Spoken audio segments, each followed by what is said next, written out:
The hosts and guests on Everything's Messy podcast are not licensed healthcare professionals. The discussions in our episodes are not personalized medical advice. Always consult a qualified healthcare provider for medical guidance. Never delay seeking professional medical advice or emergency assistance because of our podcast. We encourage consulting with a healthcare professional before making any significant health changes. By listening to our podcast, you agree to the disclaimer. Thank you for listening to Everything's Messy podcast. Hey, welcome to Everything's Messy podcast, where we celebrate the beautiful but messy life experiences that most, if not all, people go through. Get ready to embark on an exciting journey through the raw and unfiltered stories of everyday people.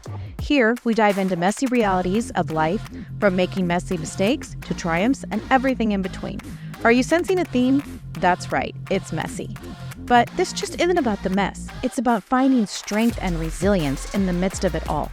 We'll explore how health, fitness, and wellness play a crucial role in navigating life's twists and very messy turns. And we'll challenge conventional systems, because sometimes the most unconventional paths lead to the greatest discoveries. Join us as we embrace the messy, beautiful, and endlessly fascinating stories. Each episode is a testament to the power of our messy journeys and the beauty that emerges from the mess. So grab your favorite beverage, coffee, sparkling water, whatever it may be, and prepare to be inspired. Are you ready? Let's get messy. Hey, what's happening, my messy people? Welcome to another episode of Everything's Messy podcast. I am your messy host, Sarah.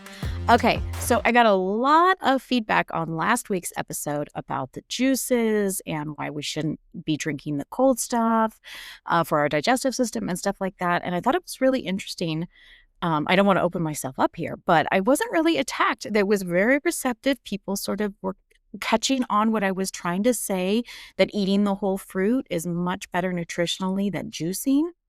You know, again, where you were talking about the fiber content and things like that. And I'm really glad that it was received well. And I'd love to hear more feedback if you have it. This week, I just kind of want to do a quick recap of my wellness journey and the things that have worked for me, haven't worked for me.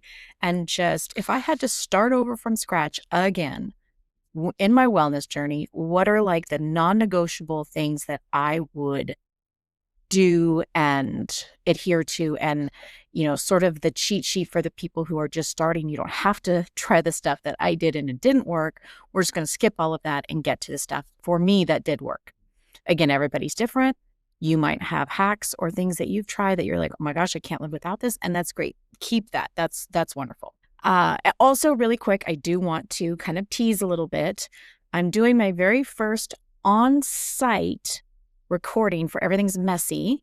I'm really excited about it. I've been a guest in other podcast studios, and I loved the on-site atmosphere and the energy. It's just a completely, there's nothing wrong with video, and sometimes that's all we have.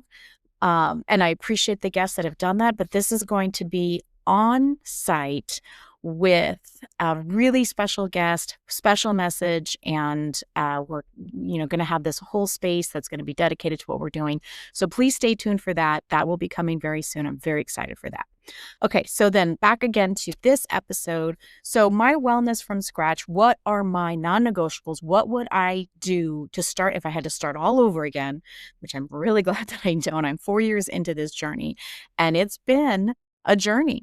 And I'm certainly not at the end yet. I've been very honest and real with my weight journey still. I'm not close to where I want to be. I've struggled with perimenopause. I'm struggling with, insulin sensitivity. I'm struggling with cortisol spikes, like all of the things that are going around on TikTok and Instagram and these things that you're seeing daily. I'm living that too. I just don't put the pretty bow and package on it and pretend like it's still okay, because some days are not okay. Because why? It's messy. It is messy. So I always try to be real and raw. And I, have a lot of that's going to be coming out in my book. I didn't quite finish the deadline that I was hoping for, which would have been this month, but I'm almost there. And every time I think of, I've got it done, there's 15 more things I think of, and I have to go back and add it.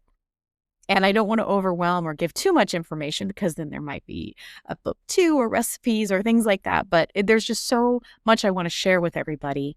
I'm so grateful that I have this platform and this, sort of second chance. As cliche as it may sound, it's a second chance to just get out this information, especially for women who are struggling with what I have had to struggle with. And maybe you didn't have a big heart attack like I did, but there's still things that I know that you're going through and you're suffering from and you're having to deal with. And I'm just trying to bring it a little bit easier, a little bit closer, a little bit, you know, easier, let's say. Still going to be messy. Okay. So with that said, let's go down the rabbit hole of, if I had to start my wellness journey from scratch, what would I start with? Okay, the very first thing for me, I don't even care if you can only do 20 steps to your front door, is walking daily. And there's so much here. I know that sounds really easy, and it is, but you still have to get started, right? So it's, to me, walking is still the most underrated thing that we can possibly do. It is the most underrated thing. And that's great if you get stronger and you're running or you're cycling, and those are all wonderful things too. But walking in and of itself, I don't think it's enough credit. And you can change the walk. It can become a hike. It can become you're on the treadmill and you've increased the incline. Like, there's a lot we can do, but even if it's just starting out one step in front of the other, walking if you can, here's a few things that maybe you don't know it is actually supporting. So definitely gives us clearer thinking. I know that sounds just so generalized, but if you've ever noticed, after you, especially if you go outside and you walk, you take a moment and you go outside and you walk, even if not for speed, even if not for exercise, just movement, you're going to get some thoughts in your head. Some things will look different in perspective. You might calm down if you're angry. It might increase something being funny. It's just going to give you that clearer thinking. The other thing, and yes, this doesn't always apply depending on what time of the month, but I think it can if we're consistent with it. Remember, we're always striving for consistency, not perfection, and that is stable moods. The more we're walking, the more we're in movement, right? The more we're continuing to go in a direction, it's going to have stable moods. What is that old saying? I've said it before on the podcast. A body in motion stays in motion. A body in rest stays at rest. So sometimes, yes, we need that rest, but we need to make sure we put a cap on it. Get up. Even on a rest day, it's not going to hurt you to go take a 10, 15-minute walk. It really isn't. It's going to be more beneficial than it will hurt you. It also contributes to better hormone balance. Now, I say that as I'm in the throes of this wonderful world called perimenopause, but it does help clear, manage, support, balance. It does all of that for our hormones. It's also going to help us with our metabolism. Again, especially if we're being consistent with it. So we don't want perfection, and we don't even want to label it. We do not want to say, I'm going to do 5 miles a day. We don't even want, especially if you're just starting out, you don't even want to say, I'm going to get 10,000 steps. Don't put that kind of pressure in your head that that's something that you have to commit to. Just commit to getting up and taking a walk, whatever that looks like for you.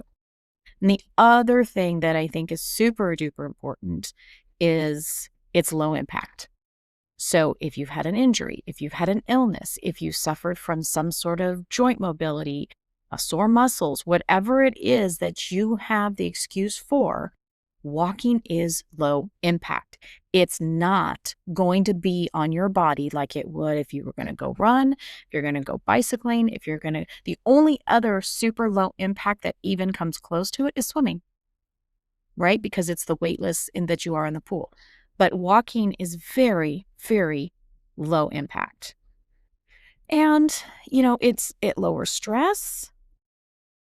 It's free, right? I'm always trying to bring you the hacks that don't cost us any money. This is free. Just go outside and walk. You don't have to have a treadmill. You don't have to have a walking mat. If you're able to get those things, great. But you can literally go out your front door and go for a walk. It's free. It's there. And that's the amazing part, I feel. All right. So then this is another non-negotiable. This isn't even, I would consider, diet related. This is just, I know how my body responds. I know what I'm doing, because it's also, there's things that I have to consider that maybe some of you don't. And that's, blood sugar increases, especially in the morning and things like that. But before I'm doing anything, before I am going to have caffeine, right? And I'm talking about when you're timing of your meals, if you're on a fast and you're not eating until noon or whatever you're doing, that's fine. But before I'm going to put caffeine in my body, I'm going to put protein. It's protein always before caffeine. And sometimes people are like, "Oh my God, I need my coffee."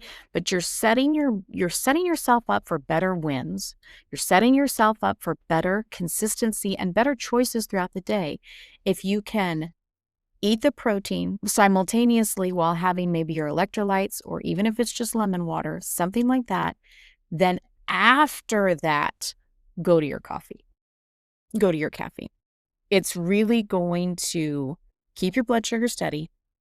And believe it or not, having the protein first and your electrolytes, it's going to reduce what do they call it? The midday crashes, right? I'm not saying you're not going to still feel it, but it's not going to be as intense as if you've waited after you've eaten protein and had your electrolytes and then your caffeine. It's also going to help what I talk about all the time, and that's calming your cortisol spikes. Now, we have, I feel, beat this horse to death, jokingly, of course, but I talk about cortisol all the time because it is a real root issue. It is, and it's really traumatizing for us that feel it. And the more that I get my education and I'm learning about it and studying it, the more that I can say, at all costs, if we can keep that cortisol from spiking to begin with, we're ahead of the game. And part of that is not having caffeine on an empty stomach, having our body wake up naturally and put protein in it, electrolytes in it, and then go to your caffeine, right? And it's one of those things, again, it's a very simple shift. Doesn't cost any money other than you're going to pay for your coffee, but just delay it. Just delay that caffeine hit just until you can have your electrolytes and your protein. And I'm telling you, it's definitely a non-negotiable. I was caffeine free for a really, really, really long time. I slowly started adding it back, and I am certainly not near to the level of what I was consuming of it before the heart attack. I also find that I don't crave it and or need it to go through my day, which gives me, I feel, that power shift, that power dynamic. I'm in the driver's seat. I'm in control. If I want it, great. If I don't have it, I'm not suffering from the headaches of a caffeine detox. I'm not suffering of no energy because I don't have that. I'm okay. Again, I'm sure I speak for myself, but for most of us, when I say we want the caffeine, but if you can get to a point where you don't need it, that's power. And that's what we need, is that power. All right. And then I think there's a few, let me see where my research went. Okay. So let's back this up a little bit too and talk about why the morning regulation matters. It matters for a couple of reasons. Again, like I said, it sets the tone for the entire day, right? You start out making good choices, chances are you're going to stay on that path all day to continue to making those choices. If you wake up and it's just going to be one of those days and you're going to start with an empty stomach right to the coffee, and maybe you're going to skip exercising today because you have a busy day, and maybe that donut or bagel looks really good in the break room or wherever you're at. Now we've had all of these things that set us up for this day. So by the time we get to dinner, it's like, yeah, bring on the pizza, bring on whatever is not good for me because I've already made a day of bad choices. Whereas if I set the intention and I set the tone for the day, that first hour that I'm waking up, it's crucial for me to do a couple of things. One, like I said, cortisol rhythm regulation. I want to make sure that I'm not going to spike that cortisol. I'm going to give myself a slow chance. I'm going to sit in the sun, which, let me back up really quick. If I'm starting my wellness journey over, I'm walking and I'm not having caffeine before protein, sitting in the sun comes later. You can do that now. But for me, that's not something that I'm going to say that I couldn't do this wellness journey without that. I can. It's not the best, like we're trying to regulate our circadian rhythm and our hormones, but I'm not saying that's one of the do or die things. I'm saying walking, and I'm saying no caffeine before protein. And again, making sure that we make these choices to set the tone. I've talked about this before, the nervous system. because I have a dysregulated nervous system, I don't want to add anything to that that's going to make that go cattywampus, make the cortisol go spike, make the hormones go crazy. Now I'm stressed. Now I have a headache. Now all these things. No, I'm going to slowly implement and slowly start these things, right? And I'm going to simultaneously be building the stress resilience. So walking, no caffeine before protein, no caffeine before protein. So protein comes first. And then the next thing that I want to make sure I'm doing is simultaneously building stress resilience things permanently into my day. We talk about the breathing. The breathing is non-negotiable. If anything, even if you don't even have a very stressful life or stressful day or whatever it is, you want to make sure you're going to take, even if it's just 10 seconds, but you want to put somewhere in your day an intention where you're going to practice on your breathing, whether it's the box breathing that the SEAL teams do, whether it's just taking a moment and closing our eyes and listening to ourselves breathe, putting our hands over our heart and just feeling that motion. That is a non-negotiable. That is being built into my day somewhere, some way. Again, it can be prayer, meditation, just breathing, just clearing your mind. Maybe it's a reflection moment, but somewhere in your day, that needs to be built in. Now, I do mine at the end of the day, but sometimes when I'm sitting in traffic, I've said this before, I'm doing it at the red light. Something's got me amped up. I have this tool that I'm going to reach in and grab, and this is what I'm going to do. I'm going to breathe. Not closing my eyes in the car, but I'm going to turn down the radio. I'm going to take those deep belly breaths in, let them out, and that's just going to recenter me. It's not going to create miraculous things happening around me, let's be honest, but it is going to try and center me and get me back on track where I need to be. Okay, so that's, and again, that's something that it is a non-negotiable. Okay, so walking, protein before caffeine, and the breathing.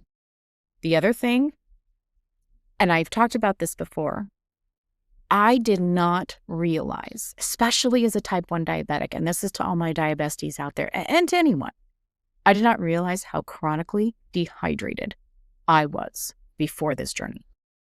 Chronically dehydrated. And it's not the water consumption per se, it was the lack of the electrolytes, right? The potassium, chloride, sodium, all these things, I did not have these in my body. That is another non-negotiable. You almost have to make it, like, okay, check, brushed my teeth. Okay, now hydration, right? I do my Redmond electrolytes. It has all of the, good salt in there, the potassium, the chloride, magnesium. These are all things that I start my day with.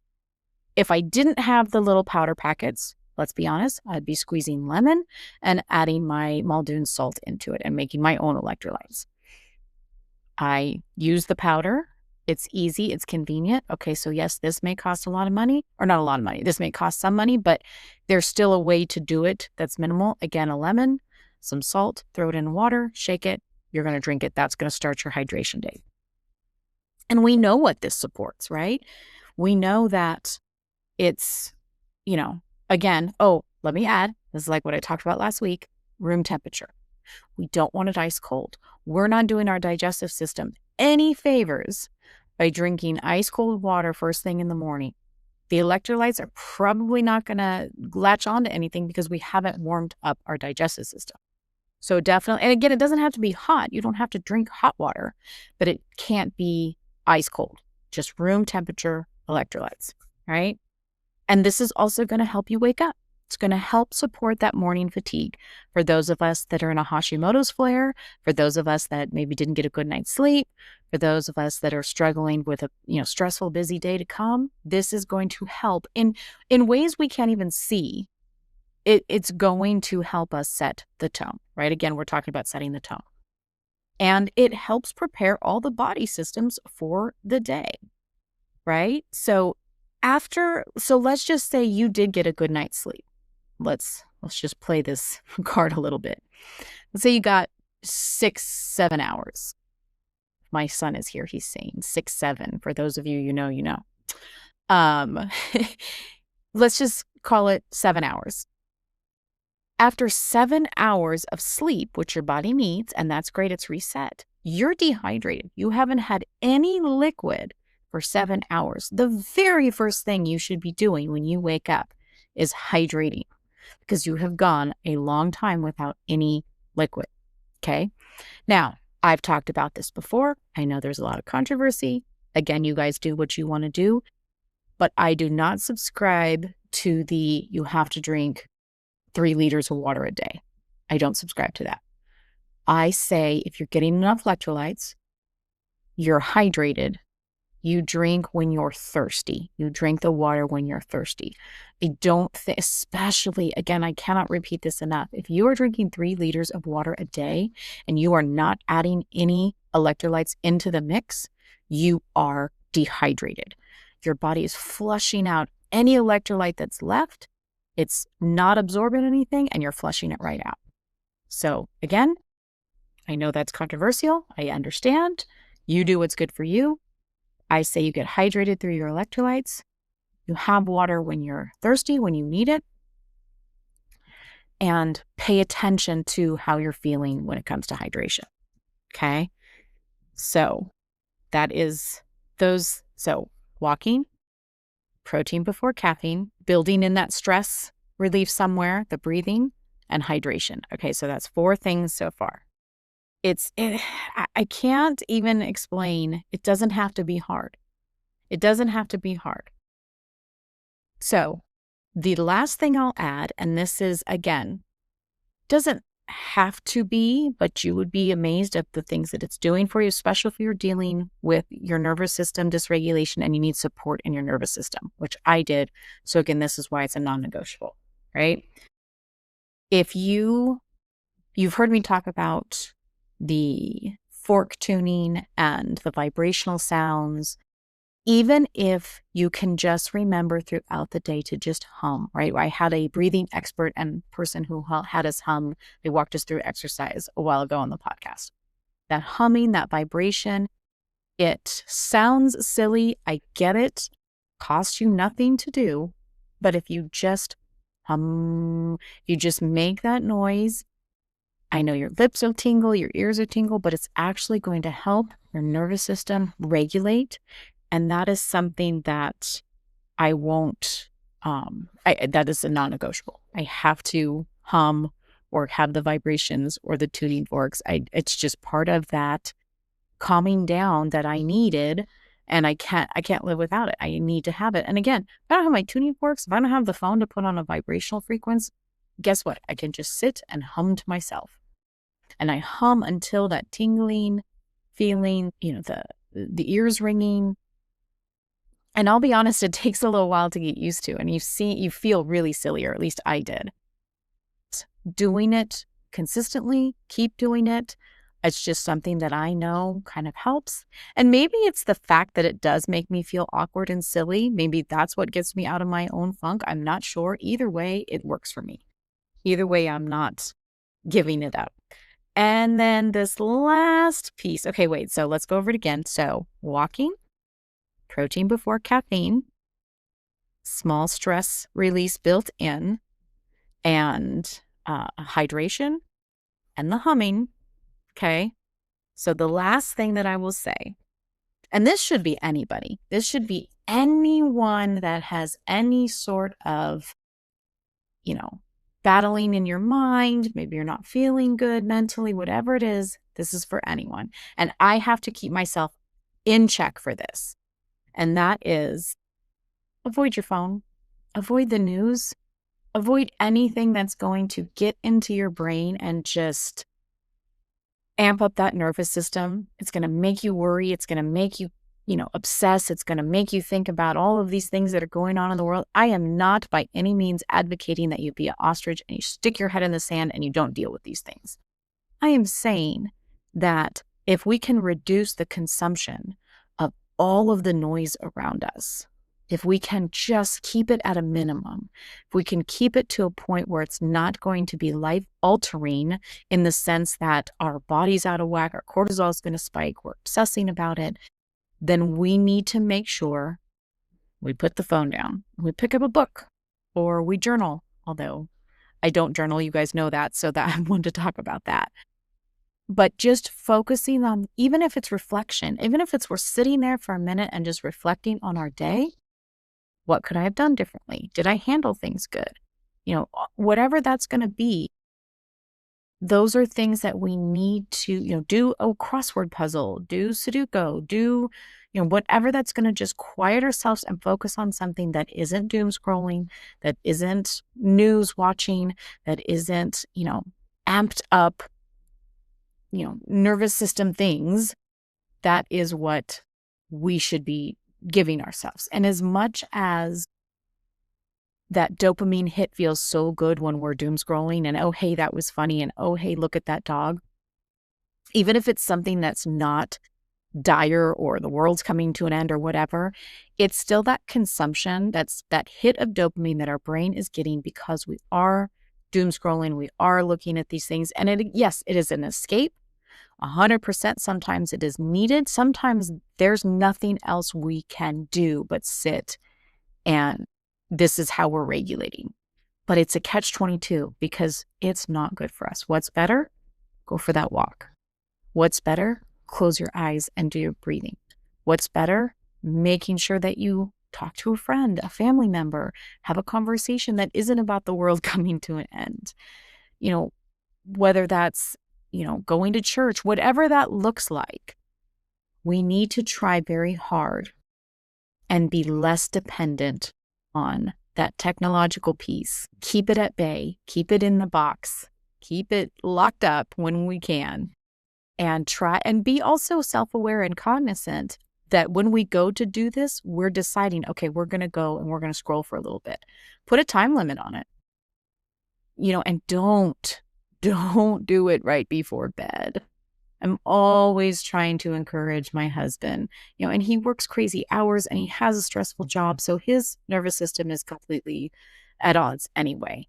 But you don't understand what it's doing to your body when you do it right before bed. It amps you up whether you like it or not. I've talked about protecting your sleep on this podcast. I've talked about doing a bedtime ritual, a routine.